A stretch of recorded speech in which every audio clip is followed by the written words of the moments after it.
Today we're going to focus on Yom Ha'atzmaut, Israel's Independence Day. Now, the interesting thing, before we start, is that by way of footnote, is that really when is Israel Independence Day? We go by the Hebrew month. Israel was established in what year? 1948. The Gregorian date that year was May 14th, 48, but we celebrate it according to the Hebrew calendar, and May 14th, 1948 coincided with the 5th of Iyar. We're now in the month of Iyar, right? We're counting between Pesach and Shavuot, and the 5th of Iyar is actually tomorrow, Friday. But because everybody takes to the streets on Israeli Independence Day, known as Yom Ha'atzmaut, and there are massive concerts, so the state decided to celebrate its Independence Day a day early in order to avoid desecration of the Sabbath. Got it? Right? So, that's one comment about it. There's a lot to be said about Israel's Independence Day. Two good friends are Rabbi Jonathan Sacks and the Israeli novelist Amos Oz. In Amos Oz, the Israeli novelist says that, first of all, that Israel is the only nation, the only state in the world that came into being as a result of two books. What are these two books? One is the Bible, and the second one, in modern times, is a book that Theodor Herzl authored in the 1890s, called, in German, Der Judenstaat, which means the Jewish state. And he's the one who planted the idea? So we're going to do a little run of Israeli, history of Zionism and the modern state of Israel. So we'll cover Herzl as well today. Hopefully it'll be a rich class, God willing.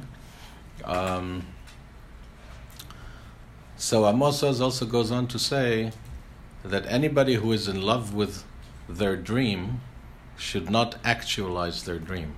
Because whenever you fulfill your dream, it's not as perfect as when you dream about it. Right? Yeah. If you first meet the person you're going to marry, you think it's all going to be perfect. And of course, even if it's a great marriage, it's not always perfect. Life is imperfect because we are imperfect. So Israel is a dream come true, like all dreams with its imperfections. You could say the same thing about the United States. Secondly, Rabbi Jonathan Sacks defines Israel as the victory of possibility over probability. What does Rabbi Sacks mean when he says that Israel is the victory of possibility over probability? Any ideas? The probability was that the Jewish people will not make it to modern times. If you take in ancient Egypt and Babylonia and Assyria and all the empires which sought our destruction, the Syrian Greeks, the pagan Romans, medieval Christianity, medieval Islam, Nazism, Stalinism. So the probability was not that we would be here. There has never been a people that was exiled from its territory for almost 2 millennia and managed to return back to its original territory and reclaim its sovereignty. So the probability was that we will evaporate into thin air and be reduced to the dusty bookshelves of history.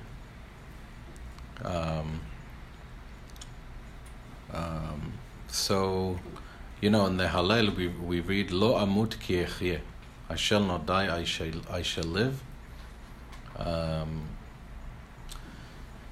So these are two remarks about two contemporary leading Zionist intellectuals about Israel.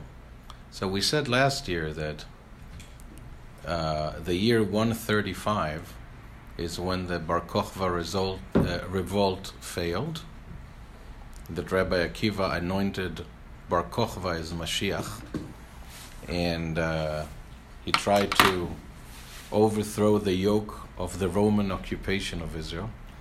That was a disaster. That's really when our exile started, in 135. Anybody knows what did the Romans rename Judea, the land of Israel, Judea at the time? Palestine?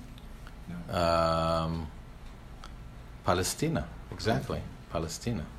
That's where that name comes from, Palestina.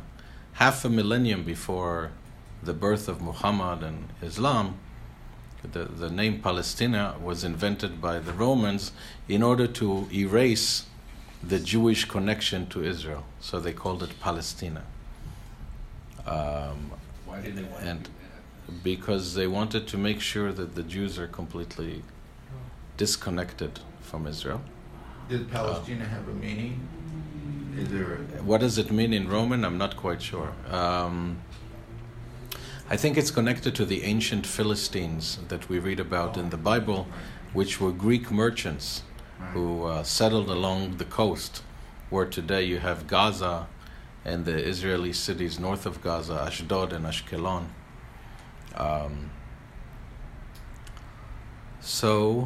And they renamed Jerusalem Ilia Capitolina, which means the capital city, right? So, for almost 2,000 years, we pray to go back to Jerusalem, but we don't go back to Israel. You had some pious aliyot, immigrations to Israel.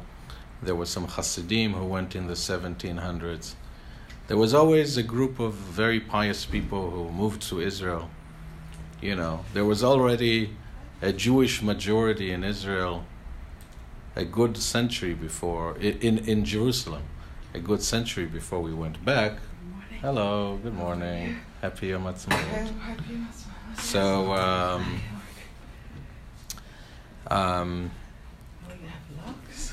yeah, there was a bar mitzvah earlier. So basically,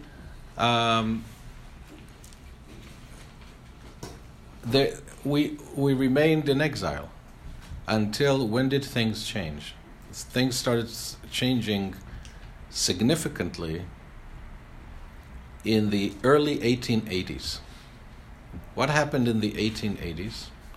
Most Jews in the world in the 1880s lived in Eastern Europe, either in Russia or its peripheries, like the Baltic states, and from Russia to the Ukraine, what they call then Galicia, Ukraine, Poland, but especially Russia.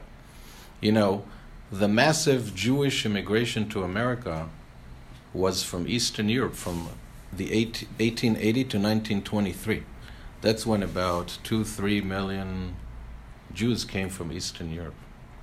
Why then? What happened? Why then? Exactly, because Russia was a monarchy. They had a Tsar, a king, but there were a lot of people who were trying to overthrow the Tsar.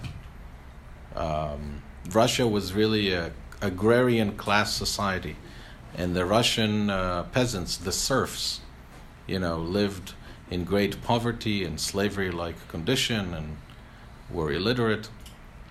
So socialism and communism started,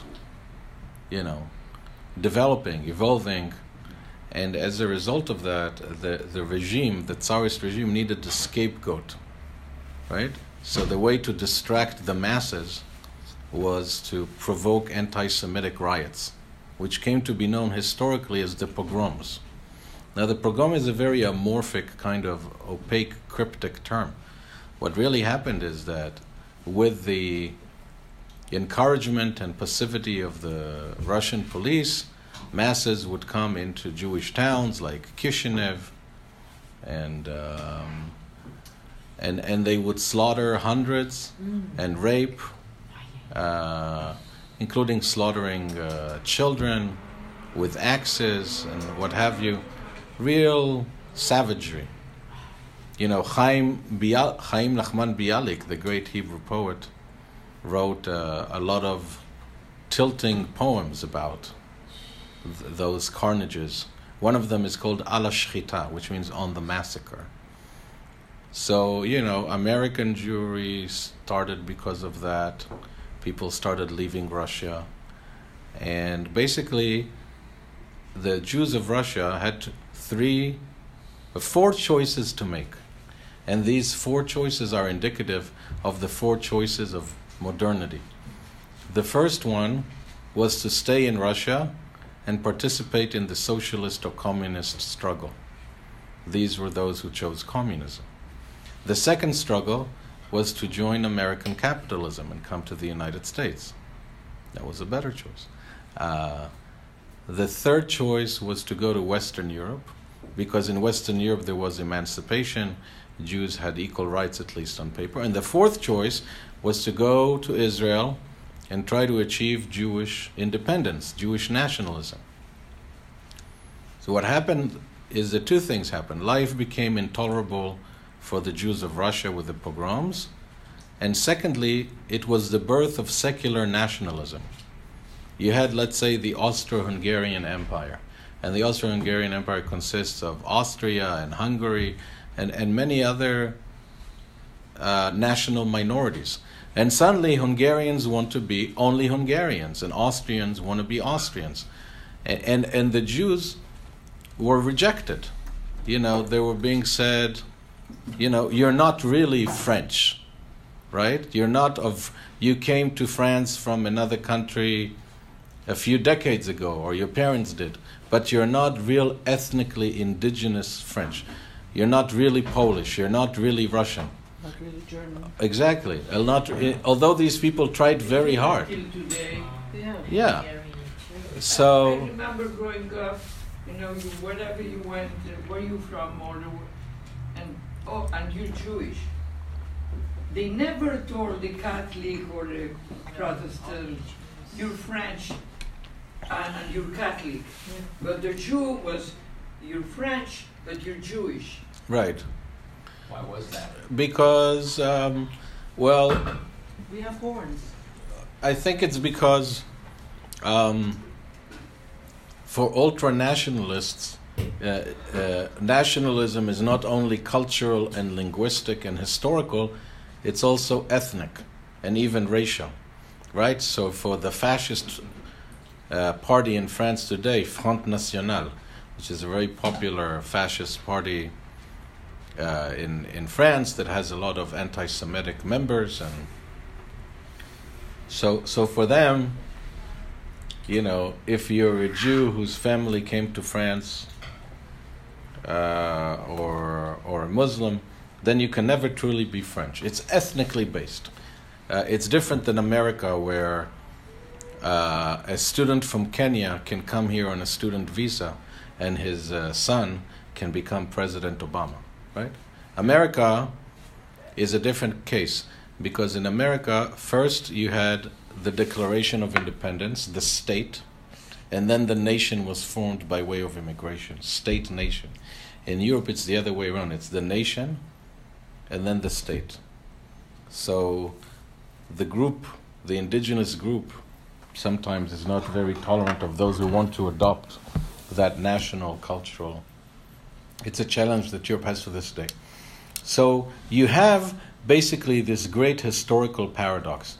You have secular, intellectual, cosmopolitan Jews who want to be Russians or Poles or French, but the local nationalistic forces don't let them.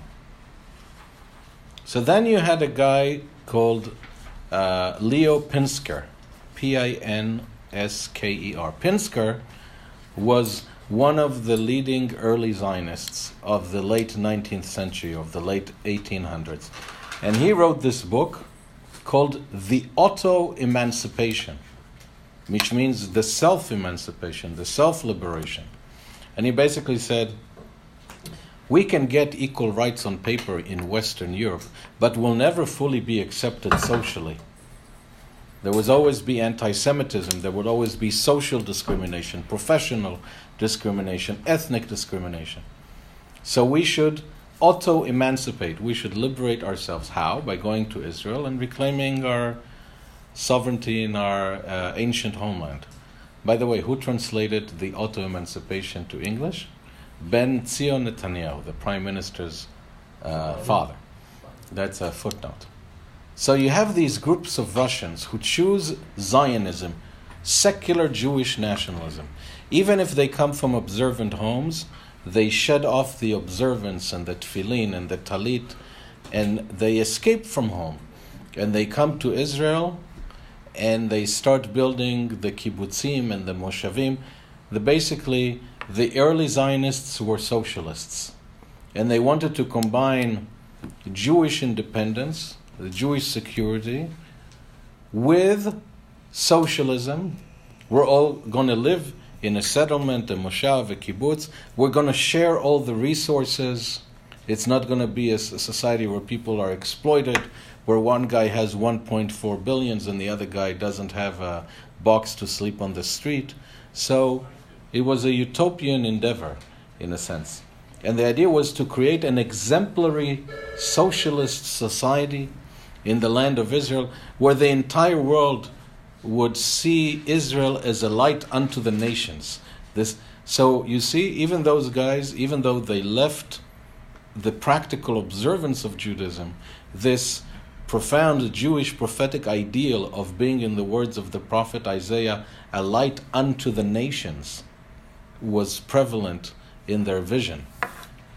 And one of the famous early Zionist poets, Avraham Shlonsky, wrote a poem, and he says, the roads that we build are as smooth and as magnificent as the tefillin, totafot, you put between the eyes.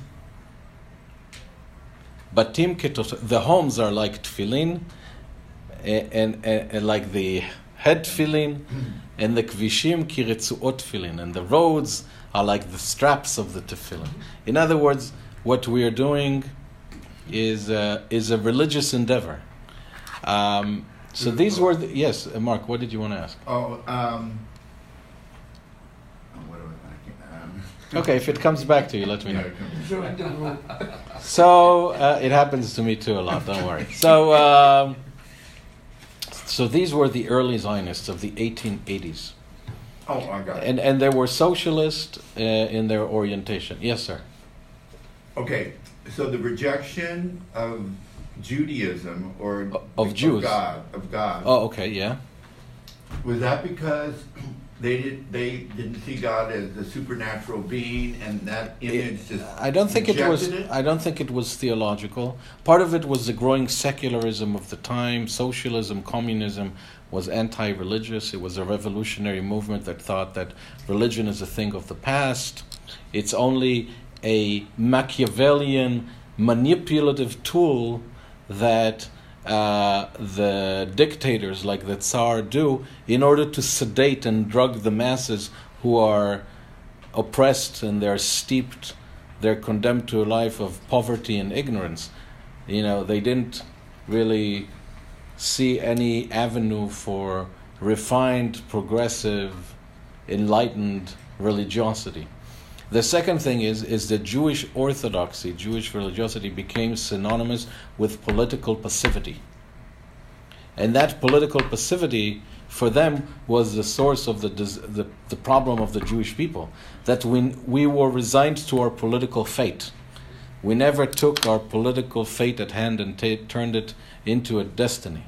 Because we were so passive, we could never defend ourselves and redeem ourselves politically if we just remain passive. And that was one of the chief points of contention between the bulk of the Orthodox world, most of the Orthodox world, and secular Zionism. Zionism was considered a heresy. And they said, it's a false messianism. And the ultra-Orthodox relied on a passage in the Talmud from Tractate Ketubot, where it says that the Holy One, blessed be He, made us, the Jewish people, swear that we will not ascend by way of the wall, shelo ya'alu b'choma, that we shouldn't go back to Israel, and that we shouldn't provoke the nations of the world. And supposedly the Holy One, blessed be He, had also sworn the nations of the world not to oppress us too much. So. But did you say not to go to Israel? Yeah. Mm-hmm. Yeah, of course. Yeah, the bulk of Orthodoxy was steeply opposed to Zionism. A lot of things changed after the Holocaust, but we're talking about more than half a century before the Holocaust. We're talking about the 1880s. So we have those people coming, starting those to settle Israel, the kibbutzim, the moshavim. And basically there were 5 main waves of immigration to Israel. The first one is called the first Aliyah.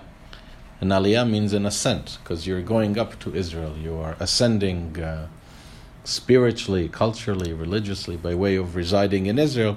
That's the ideological perspective here. In the early 1900s came the second Aliyah. These people included David Ben-Gurion and a lot of other idealists. The situation in Israel was very difficult. Israel was full of swamps. A lot of people died from malaria, drying the swamps. It was a very destitute kind of country, seemed not inhabitable. Jerusalem was this rundown Ottoman city with the sewage running in the streets, dirty and poor infrastructure. It didn't matter that Christ was there. No, even the Muslims see Jerusalem as holy, and the upkeep was not too great. You mean the Arabs that were living there lived in this kind of poverty situation? Not only the Arabs. In the old city of Jerusalem, there was a Jewish majority of ultra-Orthodox people who lived there, and they were supported from the diaspora so that there will be a strong, pious community. And then in the 19-teens, a lot of people went back to Europe because they couldn't stand the famine and the disease and the poverty. It was really hard. A lot of people who went to Israel gave up and went back to Europe, tragically. And then came World War I. And in World War I, there was a lot of tension between the Ottomans and the Zionist establishment in Israel, because the Ottomans rightly suspected that the Jews, the Zionists, wanted Britain to win the war, because we saw Britain as more favorable for our national aspirations. And indeed, when the British conquered Israel in 1917 through the south, with the help of a lot of local Jews, you even had the Gdudim Ivriim, the Jewish battalions who were willing to fight alongside Britain to get rid of the Ottomans. Jabotinsky was one of them, right? And is that what you wanted to say? Yeah? And also the other one who became vice president, he became also prime minister. Weizmann? Not Begin. No, not Begin, but Ben-Gurion, Sharet, Eshkol. No, this is going to come to me. Okay, yeah, let me know. I don't think there was a prime minister there, but You're talking about the 19... I'm talking about the World War I. Oh, okay. Then we have, the third Aliyah, basically the 19-teens, and this was a big game changer, because the Ottomans controlled Israel for centuries. And then the British came in 1917, the British Empire, the British Mandate. They got a special mandate from the League of Nations, which was the United Nations in its early reincarnation. Before it was the United Nations, after World War I, President Wilson founded the League of Nations. And Britain got a mandate to control Israel, also Egypt. The French got Syria and Lebanon. They carved out Syria and Lebanon.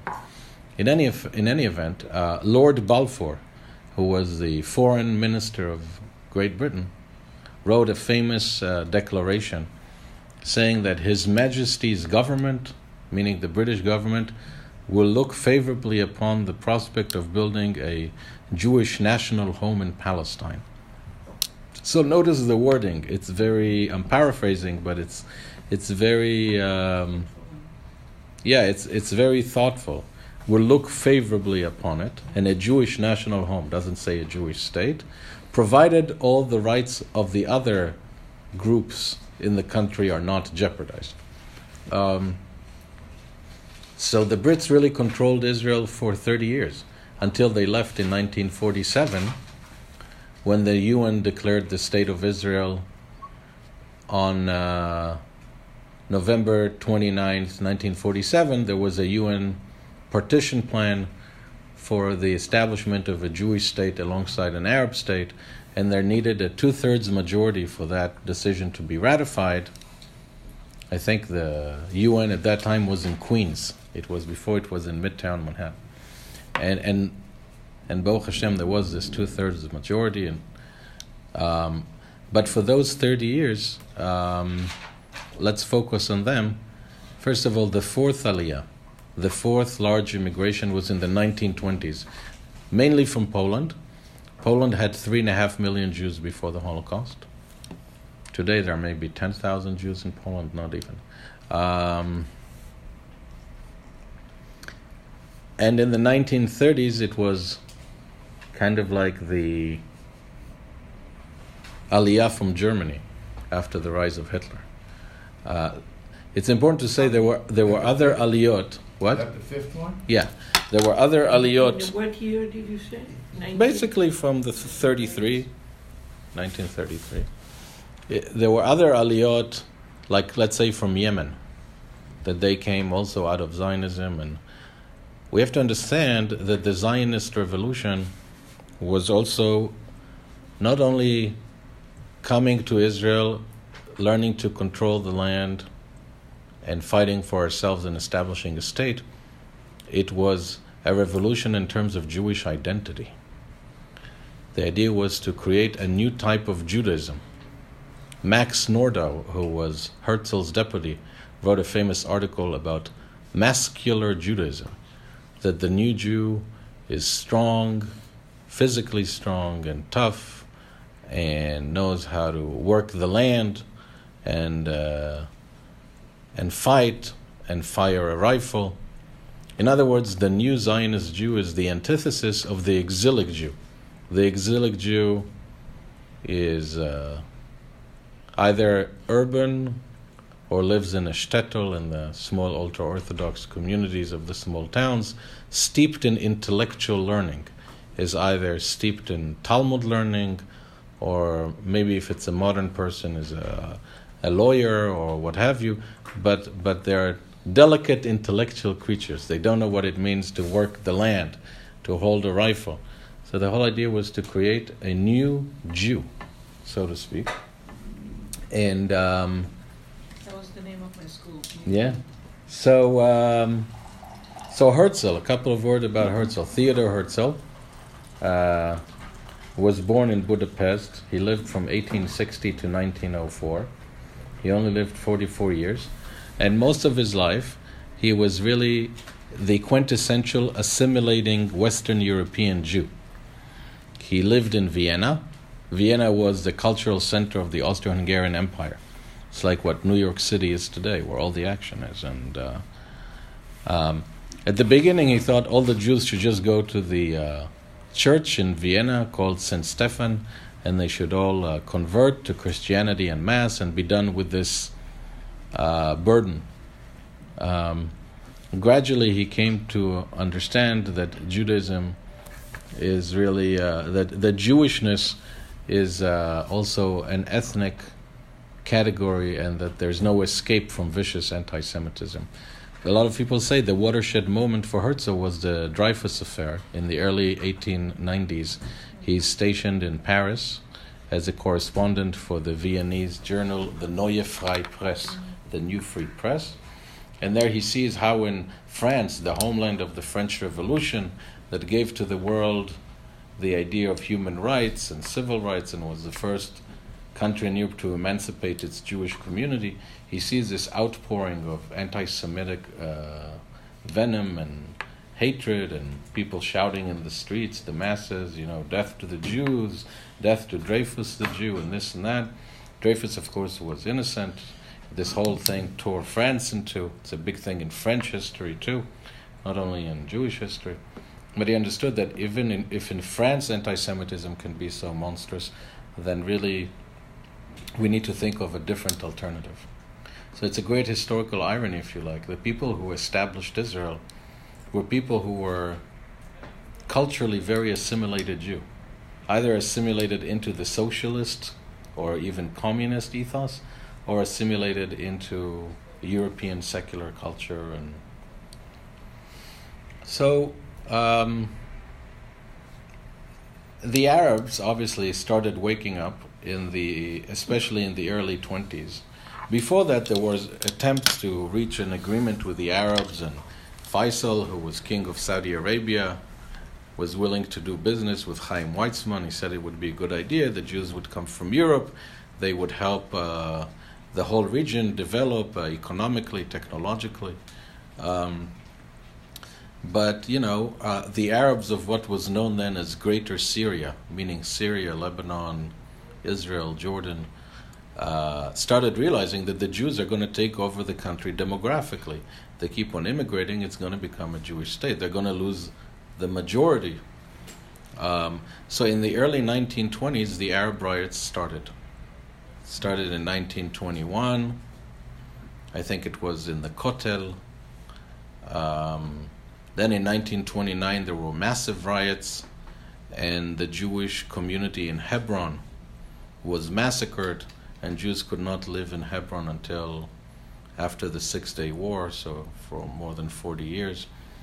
And then the biggest revolt came in the 30s. It was called, in Israel, it's known as Hamered Aravi, the Arab Revolt, 1936 to 1939. For those 3 years, there were continuous violence and terrorism.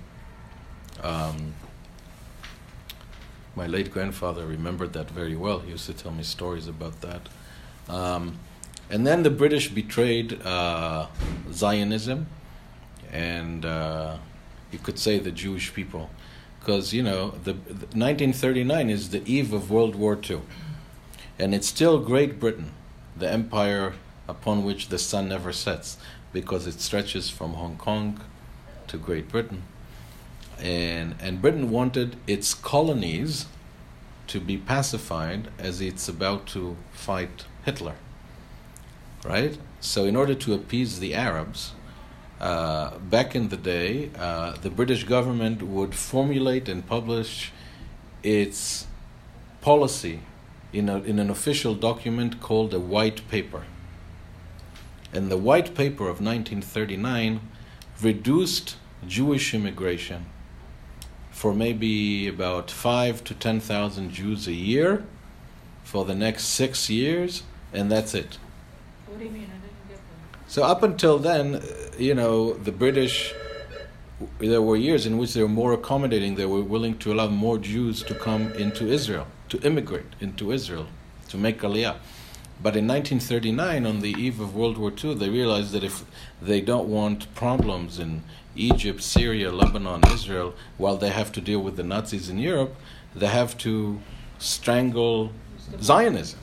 And that way the Arabs will be quiet, to put it very So they closed the border. vulgarly. Sorry? So they closed the borders, in effect. They said, about 5,000 a year for about 6 years, and that's it, no more. And this was a great historical tragedy for us because, this is... the gates in America were closed in 1923, and now they're closed in Israel. And then Europe became a death trap for its Jews. Couldn't go anywhere. And,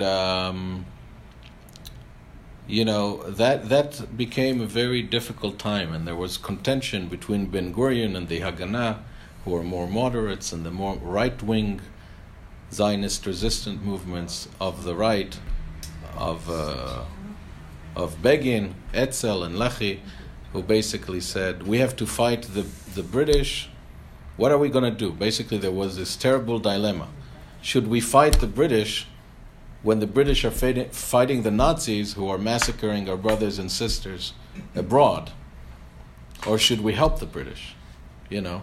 And Ben-Gurion famously said, we will fight the Nazis with the British as if there is no white paper, and we will also fight the British at the same time in Israel. So, yeah, I have to move forward because there's so much going on, but 1940, Churchill was pro-Zionist, but he lost the elections after the war in 45. And when I think Labour came to power, they had a foreign minister called Bevin, Ernest Bevin. He was very anti-Zionist. And one of the big things going on was you had 100,000 Jews, survivors of the Holocaust, in displaced camps in Europe, wanting to make Aliyah. You know, and the British would arrest them and put them behind barbed wire in temporary transit camps in Cyprus or in a place called Atlit next to Haifa. And one of those ships was the famous Exodus ship. And at that time, you know, the underground movements really started fighting the British more aggressively after the end of World War II. That's where Begin was part of. Begin was at the time the commander of the Irgun, correct? He was a wanted man. Had he been captured, they would have executed him. So we spoke about the UN partition plan of 1947. Finally, the British said, we've had it with those boys, the Arabs and the Jews. We're willing to return the mandate to the UN. And the UN voted for the creation of two states. Israel accepted it. The Arabs did not. Fighting really started soon thereafter. And then in May 14th, 1948, Ben-Gurion officially declared statehood in Israel. Okay? And built the states. One of the main problems that Israel had in its early days in the 50s was that you had 600,000 Jews when Israel was born, and 1 million Jews came into Israel from Romania and some survivors, and a lot of Jews from the Middle East. North Africa. Yes, exactly, from North Africa and the Middle East at large, from Arab lands. And the CIA actually projected that Israel would implode because economically, how can 600,000 people take in 1 million people? But miraculously, Israel didn't. There was austerity in Israel. Basically, everybody lived on food stamps. And you would get certain amount of stamps for eggs, for meat, for milk, depending on the number of members per household. Also, there were a lot of infiltrations of the Fedayun, the Arab guerrillas, terrorists. They would come into Israel from Gaza, from the West Bank, kill someone, go back. 1956, Israel, the main threat to Israel was Egypt. And so in 1956, Israel started a campaign against Egypt together with Great Britain and France, because there was the Suez Canal, which was a passage from the Red Sea to the Mediterranean, very important for commerce, and Nasser basically took it over. He nationalized it. So Israel conquered the Sinai actually in 56, but we did that with Great Britain and France without telling the Americans, and the Russians obviously didn't know. So Eisenhower administration made us withdraw from the Sinai, and Khrushchev threatened Ben-Gurion that he'll send missiles into Israel if he doesn't withdraw. Who? Khrushchev, the Soviet leader. So Nikita Khrushchev. So Israel withdrew from the Sinai with the promise that its ships would be allowed to sail through the straits by the Sinai into Israel from Africa. In 1967, right before on Israeli Independence Day, Egyptian forces started moving into the Sinai. They violated the agreement of 56, kicked out all the UN inspectors, the peacekeepers, didn't let Israeli ships go by. they signed a pact with Jordan, Iraq, Syria, and basically they were strangulating Israel. And Abba Eban was then foreign minister, Levi Eshkol was prime minister. They nominated Moshe Dayan as defense minister because of the situation. And Abba Eban went to London, Paris, DC, imploring especially the Americans to find a diplomatic solution. They didn't. Finally, Israel launched a preemptive strike on June 5th, destroying the Egyptian Air Force while still on the ground. That basically decided the war. We know the rest of the story. Israel conquered the Sinai, the West Bank, old city of Jerusalem, and the Golan. They should have at that time just finished with the Mount. It's noteworthy to see that Israel already returned most of these territories back to the Arabs. We gave back Gaza, we gave back the whole of the Sinai. We withdrew later on from all of Lebanon. It's a different story. And Prime Minister Barak also basically was willing to hand over to Syria the Golan Heights. So maybe the issue is not so much territory as Israel's very existence. Now, we had the War of 73, which was a surprise war that Israel almost lost. We had the Lebanon War of the 80s. We had the first Palestinian uprising in the late 80s. The first Gulf War in 91. The peace treaty with Egypt in the late 70s. Rabin's attempt to make peace with the Palestinians, and the peace treaty he made with Jordan in the mid-90s. And we had the Netanyahu years, Ehud Barak offering the Palestinian statehood on some 94% of the territory in 2000, early 2001. Sharon disengaging from Gaza, and then the years of Olmert also giving the Palestinians a great offer they rejected. And now again we're back in the Netanyahu years. So a few highlights in Israel's tumultuous history. I have for us here today a very interesting document. It's Israel's Declaration of Independence, which Ben Gurion read. That was his declaration of Israeli statehood on May 14th, 1948. The 5th of Iyar in the Jewish year 5th of Iyar 5708. So I have an English translation, so we can. So tomorrow, 5th of Iyar? Tomorrow is, yeah. They're celebrating it early because of Shabbat reasons. So. Who's celebrating it early? Everybody. Today's Israeli. I know. Yeah. But today's the 4th of Iyar. Tomorrow is the 5th of Iyar. Thank you. You guys have? Yeah. One more? Okay. So, But they celebrated yesterday in Israel. last night. And today. Okay. Before, Rabbi, Yes, please. Before the 1948, Yes. did we ever refer to Israel as Israel or always Palestine? We always thought about it as Israel.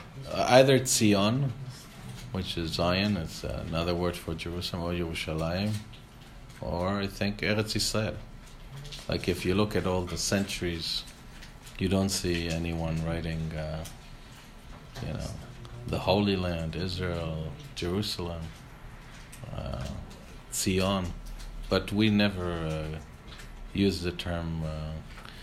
Well, some people may have used it. I'm talking about when all Jews were religious in the days of old. Maybe in the early 20th century, people would say Palestine as a political state. My recollection growing up, only thing I heard is Palestine or Palestina. Yeah, because that was the political term. There were people that had either relatives or somebody there, and they used to write letters Mm-hmm. that probably took 3-4 months to get there, Mm-hmm. but they used to send them to Spain or to, Mm-hmm. and then mail them to Palestine, Mm-hmm. Mm-hmm. not from Morocco. Why not? I guess they were afraid. Even after Israel was established? No. Before? Before Oh, I 48. see. Yeah, a lot of people said Palestine at that time because it was the political international Name of name. the country. So I even remember Prime Minister Netanyahu's late mother told me that she was once in a class, I don't remember if it was in England or France, and she was a young woman, and the professor asked her, "Where are you from?" And she told him, "Guess." And he guessed this country and that country, and finally she told him Palestine. But it's the way you kind of accommodate to the universal norms. It's kind of like, for example, we live in a Christian majority society, and Christians sometimes call the Hebrew Bible the Old Testament. Yeah. So you might say the Old Testament when you're in that company, just so that people understand what you're talking about. But we still call it the Bible, right? Sure. It's a little bit like that. Makes sense? Yeah, sure. How So- you communicate for them to understand you. Right. Or Right. grab the... And that was the political term that was, as we know, invented by the Romans. They turned Judea into Palestina, and it caught on for many years, right? All right, so let's see what we have here. This is, it's a very interesting philosophical, historical, religious, and political document. Israel's Declaration of Independence. I'll start with an imitation of Ben Gurion. Be'eretz Yisrael kam ha'am ha'yehudi. All right. The land of Israel was the birthplace of the Jewish people. So, I can't help but think, I know there was a well-known Israeli philosopher, religious man called Yeshayahu Leibovich. He used to say the Declaration of Independence starts with a blatant lie. The Jewish people were not born in Israel, they were born at Mount Sinai when we got the Torah. That depends on how you look at it. Abraham was from Israel. In Israel we really, but the land of Israel was the birthplace of the Jewish people. Here, our spiritual, religious, and political identity was shaped back in antiquity. Here, the Jewish people first attained statehood, created cultural values of national and universal significance, and gave to the world the eternal book of books, the Bible. Cultural values of national and universal significance is mainly the Bible, the prophets, ethics, and morality. After being forcibly exiled from their land in the year, anybody remembers, in what year? 135. By who exiled us? Romans. The Romans, right?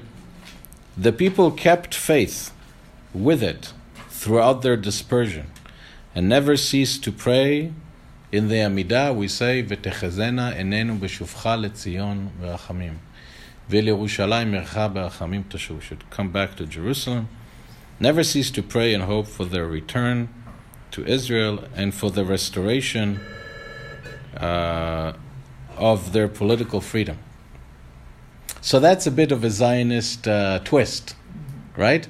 Because if you look at the prayers that we have, we pray for God's presence to return.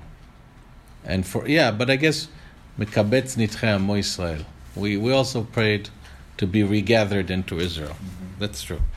Impelled by this historical and traditional attachment, Jews strove in every successive generation to re-establish themselves in their ancient homeland. That's not exactly so, right? For many generations, we were passive, and we felt that we should not go back to Israel until it's God's will that we go back to Israel, right? Zionism rejected that. from political passivity to political activism. In recent decades, meaning from the 1880s onward, like we said, they returned in their masses. Pioneers. Ma'apilim means those who ascended to Israel, immigrated, but they call them those who ascend. Immigrants coming to Eretz Israel, the land of Israel, in defiance of restrictive legislation. What's the restrictive legislation? Remember? White paper. The white paper that the British restricted Jewish immigration, especially on the eve of the Holocaust, and defenders. Now look at the idealism. They made deserts bloom, right? Israel is mostly a desert. 60% of Israel is the negative desert. Revived the Hebrew language. So here we have to be precise. It's not that the Hebrew language was dead, God forbid. It was a theological language. It was a religious language. It was the language of prayers, the language of Mishnah, the language of Talmud. But here, Israel also became a secularized daily spoken language. Right? A secularized daily spoken language. What a miracle to get millions of people coming to a land without speaking the language, and they were the majority, and they learned it. I mean, all of us are immigrants. Right. We came to a country and we had to learn, but the majority of the people spoke English. Right. We were the few. Imagine coming from all over the world, everyone speaking different languages, and all learning one. I mean, That had to be. how in the world they didn't? That had to be like a mandate. If you wanted Well, to the thing is, that was a language in which people who were brought up in a traditional Jewish home could communicate. Because, you know, if you were from Morocco and you knew the Hebrew of the Siddur and of the Torah, and if you were a Jew from Germany and a Jew from Poland and a Jew from Yemen and a Jew from Iraq and a Jew from France, if you were brought up in those traditional, in a traditional upbringing, Hebrew was your only way to communicate. Do you understand what I mean? But the one from Germany and Morocco and Holland, and they prayed in Hebrew. Right. But their life was Exactly. in the language of that Right. country. In the vernacular, in the local language. Right. You're right. Yeah. Absolutely. I mean, Yeah. if you Yeah. think about it, that's Yeah. the biggest miracle, that they were able to, after a year or so, they were all able to communicate and. Eliezer ben Yehuda was the name of the person who is credited most with. They call him Mechayeh, the reviver of the Hebrew. You know, the person who made Hebrew a modern daily language. And I'll share with you that my great-grandfather was a close friend of his, David Yudilovich, and he was my grandmother's grandfather, was the first teacher of modern Hebrew, and he invented some words in Hebrew, like the Hebrew word for chandelier, nivreshet. So yeah, that is an amazing thing, absolutely. Built villages and towns, like Tel Aviv. Tel Aviv was built during the second Aliyah, I believe in 1906, and creating a thriving community, controlling its economy and culture, loving peace, but knowing how to defend itself. They're talking about pre-statehood, the Jewish settlement in Israel before the state was born. Right? Loving peace, but knowing how to defend itself, bringing the blessings of progress to all the country's inhabitants, and aspiring towards independent nationhood. So, what did I want to tell you here about that? I had a point about that. Creating a thriving community. Oh, So, the fact that Israel won its war of independence in 1948 was really also seen by some people as a political and military miracle. Depend from which perspective, of course. But how could 600,000 people defeat? There were 1.5 million Arab Palestinians in Israel. The Jewish population was less than half of that, 600,000. And you had to deal with Egypt, and you had to deal with Jordan, and you had to deal with Syria, and had to deal with Lebanon. So one of the explanations some historians give is that the Arabs were poorly organized. And Israel was already a state 9 months pregnant when it was born. You basically had all the state mechanisms. You had a government led by Ben Gurion that was the political apparatus of the Jewish community. You had the military groups like the Palmach and the Haganah. They had economic infrastructure, urban infrastructure. So it was a state ready to be born. The Palestinians, the Arabs within Israel, they didn't have all those things. So Israel was, the Jewish community in Israel was very well organized. It was like an autonomous body within the British mandate. So when we declared independence, we basically just switched on the button. The Arabs were very disorganized. They didn't have that kind of infrastructure. Now, they're doing some history. In the Jewish year, 56-57, corresponding to 1897, at the summons of the spiritual father of the Jewish state, Theodor Herzl, the first Zionist Congress convened and proclaimed the right of the Jewish people to national rebirth in its own country. So this was the first Zionist Congress set by Herzl, 1897, where he famously said that the Jewish state will come into being within 5 to 50 years. But he only wrote it in his journal, so that he said, if I'll say it out loud, people think I'm mad. And really 50 years exactly afterwards, in 1947, the UN declared the two-state partition plan. This right was recognized in the Balfour Declaration of November 2nd, 1917. We spoke about that, right? And reaffirmed in the mandate of the League of Nations. We spoke about that too. Which in particular gave international sanction to the historic connection between the Jewish people and the land of Israel, and to the right of the Jewish people to rebuild its national home. Now they're going to talk about the Holocaust.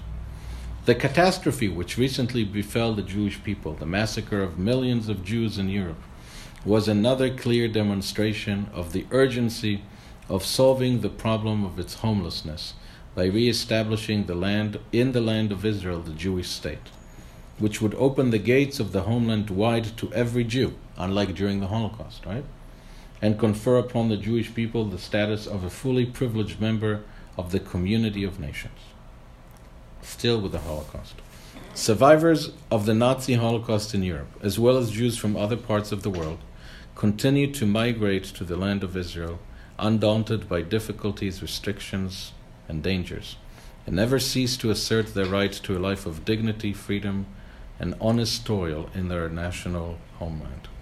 This line about honest toil is another one of these Zionist things about not doing physical work and less intellectual work, in a sense. In the Second World War, the community of this country contributed its full share to the struggle of the freedom and peace-loving nations against the forces of Nazi wickedness. They're talking about the Jewish Brigade, which fought with the British in mainland Europe against the Nazis. I'm sorry, I stepped out. This is the speech that Ben Gurion... Yeah, this is Israel's Declaration of Independence, yeah. And by the blood of its soldiers and its war effort, gained the right to be reckoned among the peoples who founded the United Nations. The United Nations, I believe, was founded in 1945. I think so. On the 29th of November 1947, now they're talking about the UN partition plan, the United Nations General Assembly passed a resolution calling for the establishment of a Jewish state in the land of Israel. The General Assembly required the inhabitants of the land of Israel to take such steps as were necessary on their part for the implementation of that resolution. This recognition by the United Nations of the right of the Jewish people to establish their state is irrevocable. In other words, the international community cannot change its mind. Rabbi, what happened between November till May? Well, I think the civil war started between, the Arabs and the Jews, but Israel was not formally declared until May. They were regrouping and getting organized, I think. And there were already some battles. The war in itself, to all intents and purposes, the war really started already. By the way, Israel lost 1% of its population in its war of independence, 6,000 from 600,000. By far the toughest war. It also went on for about a year, This right is the natural right of the Jewish people to be masters of their own fate, like all other nations, in their own sovereign state. In other words, we have our political rights as a Jewish people, just like any other group, to have our own place under the sun. It's the name of one of Netanyahu's book, A Place Under the Sun. Accordingly, we, members of the People's Council, representatives of the Jewish community of the land of Israel, basically meaning we, the government of the Jewish community, now we are becoming the government. We are declaring statehood. And of the Zionist movement are here assembled on the day of the termination of the British mandate over the land of Israel, and by I can hear him in my ears, by virtue of our natural and historic right, and on the basis of the resolution of the United Nations General Assembly. Hereby declare the establishment of a Jewish state in the land of Israel, Hi Medinat Israel, to be known as the state of Israel. We declare that, with effect from the moment of the termination of the mandate being tonight, the eve of the Sabbath, the 6th of ER 5708, the 15th of May 1948. It's interesting. So he said it, I think he said it on Friday before sunset, before Shabbat, but here he's talking about the next day. 6th of ER, but really we celebrated on the 5th of ER. Until the establishment of the elected regular authorities of the state in accordance with the Constitution, which shall be adopted. So two things are going on here. He's saying until the establishment of elected authorities. Basically, this is an interim government, and he's saying we're going to hold democratic elections. Also going to say that Israel will have a constitution. Israel doesn't have a constitution to this day. But we have basic laws, like laws of human dignity, human liberty. But there is no Israeli constitution as a legal body the way we have the American Constitution. Is that your phone there? Which shall be adopted. It's ringing. Which shall be adopted by the elected Constituent Assembly, not later than October 1st, 48. The People's Council shall act as a provincial council of state, an interim government, and its executive organ. The People's Administration shall be provisional government of the Jewish state to be called Israel. The state of Israel will be open for Jewish immigration and for the ingathering of the exiles. It's interesting, how when we came back from Babylonia to build the second temple in the 530s BCE, most Jews chose to stay in Babylonia. Babylonia was where the action was. It was the empire. Just like most American Jews stayed here, right? Israel was open for business, but, It will foster the development of the country for the benefit of all its inhabitants. It will be based on freedom, justice, and peace as envisaged by the prophets of Israel. It will ensure complete equality of social and political rights to all its inhabitants, irrespective of religion, race, or sex. It will guarantee freedom of religion, conscience, language, education, and culture. It will safeguard the holy places of all religions, and it will be faithful to the principles of the Charter of the United Nations. That's enlightened. It has the word conscience there. You know, That's, Hitler said that conscience is a Jewish invention, and he was right about that. The State of Israel is prepared to cooperate with the agencies and representatives of the United Nations in implementing the resolution of the General Assembly of November 29, 47, and will take steps to bring about the economic union of the whole of the land of Israel. So I guess they had hopes there that we could do business with the Arabs in a common economic market, like the EU or something. We appeal to the United Nations to assist the Jewish people in the building up of its state. In other words, American Jews, open your wallets. No, I'm just joking. And to receive the State of Israel into the community of nations. We appeal, in the midst of the onslaught launched against us now for months. That's your question, Rosie, right? What went on between November 40th and the declaration? So the Arab attacks started. To the Arab inhabitants of the State of Israel, to preserve peace and to participate in the building of the state on the basis of full and equal citizenship and due representation in all its provisional and permanent institutions. We extend our hand to all neighboring states and their peoples in an effort of peace and good neighborliness, and appeal to them to establish bonds of cooperation and mutual help with the sovereign Jewish people settled in its own land. The State of Israel is prepared to do its share in a common effort for the advancement of the entire Middle East. We appeal to the Jewish people throughout the diaspora to rally round the Jews of the land of Israel in the tasks of immigration and upbuilding, and to stand by them. That's where the song "Stand By Me," the Beatles took it from here. No, I'm just kidding.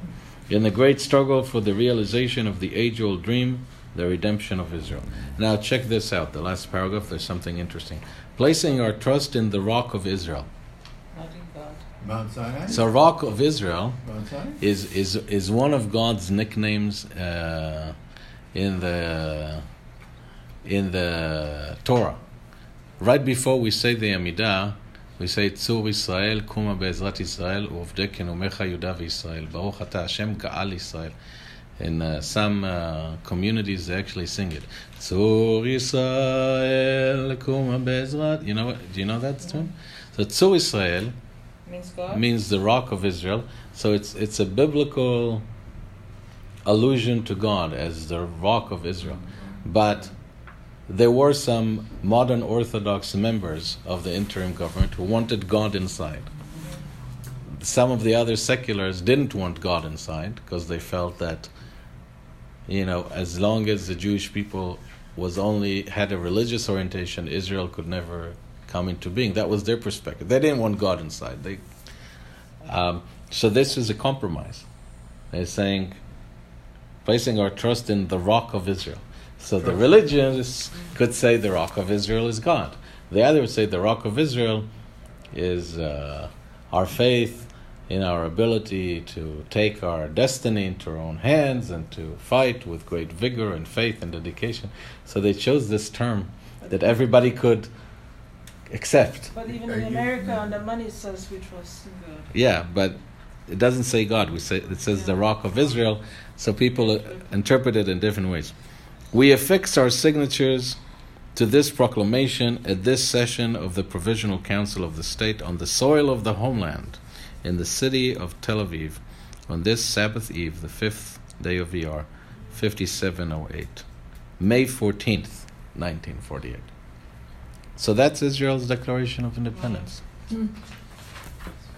Interesting, right? Mm-hmm. There are recordings online also, and Started in Hebrew, remember? yeah. So.